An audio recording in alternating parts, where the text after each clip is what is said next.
менин жеке ой пикирим, мен иштеп жаткан мекемелерге эч кандай таандыгы жок. Саламатсыздарбы? Мен YouTube каналыма жазылгандар. Ушул бүгүнкү сөз кыла турчу нерсе абдан мындай орчундуу маселелерди камтыйт болсо деп айтсам жаңылышпаймын.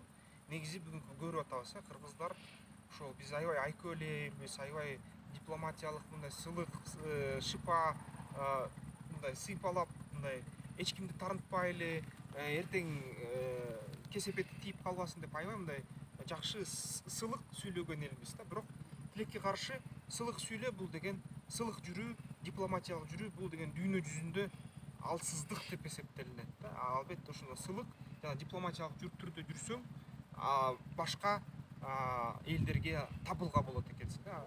Тилекке каршы ушундай заман кайрадан келди да. Биз деген 3000 тарыхыбыз бар. 3000 тарыхтын ичинде бир нече жолу кырылганбыз.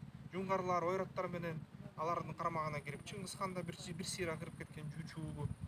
Ушул 16-жылы 1916-жылда эл калктын жарымына жакыны кырылып кеткен да. Ушунун баарын жукпай жүрөбүз.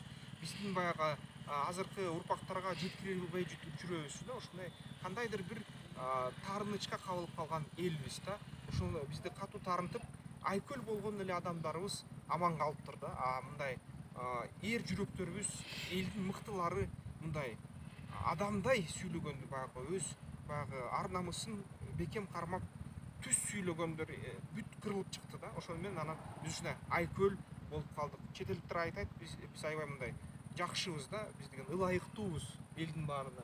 Бул абдан жаман да нерсе. Биз деген кичине ар намыска киришибиз керек. Эң биринчиден биз деген ушул чоң армиялык реформалар жашаш.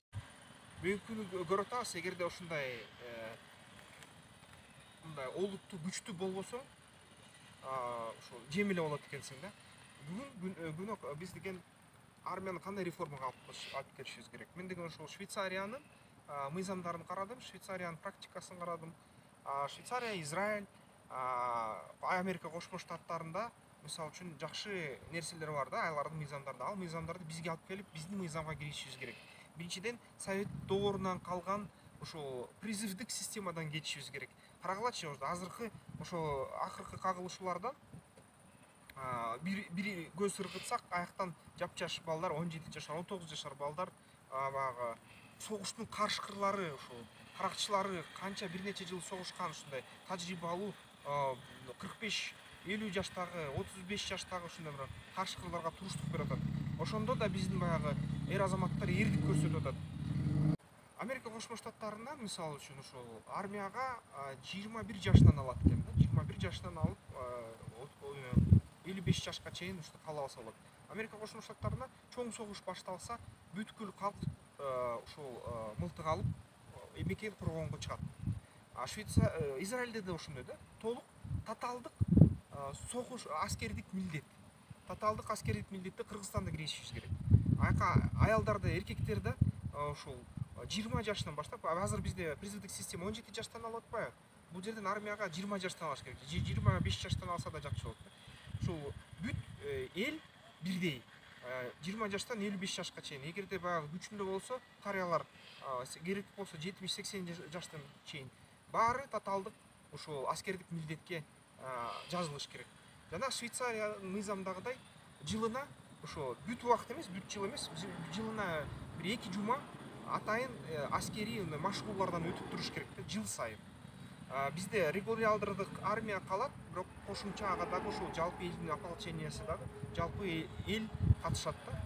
Жана ошол ар бир машыгуудан командирлер баалайт да, кайсы ушул аскерлер жакшы өзүн көрсөтүп атат. Жакшы өзүн көрсөткөн аскерлер офицер намын алат. Офицер намын алгандан соң ага курал жарак берилет да, мындай жоопту сактоого. Курал жарак, ок-дары берилип туруп, алардын ар бир үйүндө ушундай склад кылынат. Эгер канча үй бүлөдө офицер болсо, ошончо курал берилет мамлекет тарабынан. Анан эгерде ушундай чаң тополоң согуш чыгып кетсе, эл Швейцарияда мисалы үчүн ушул 100 миңдик, 200 миң армияны 2 сааттын ичинде көтөрүп алат да. 4-5 күндүн ичинде ошо миллиондук армияны жыйнаганга кудурети жетет. Бизге да ушундай кудуретке жетиш керек болот. Бизде ошо кыска сааттын ичинде ушундай армияны жыйнаганга мүмкүнчүлүктү түзүшүбүз керек да. Андан сырткары ушу бүткүл биздин армия оор техникадан баш тартыш керек.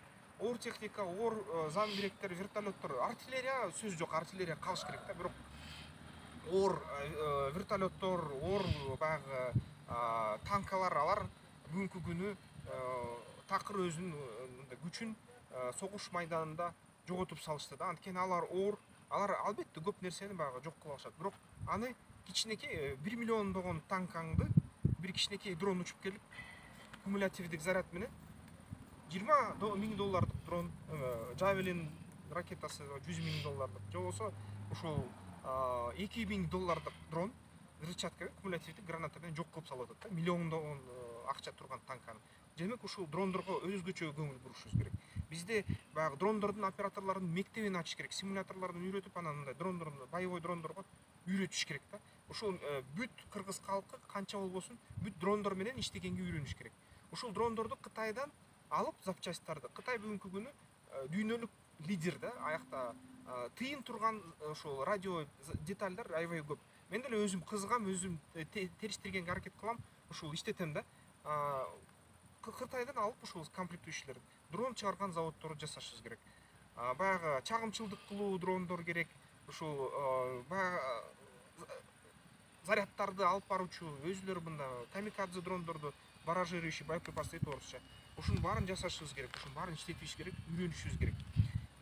Кыргызстанда ушул дрондор жайнаш керек да. Дрон жана жеңил брондолгон сот техника колдонушубуз керек.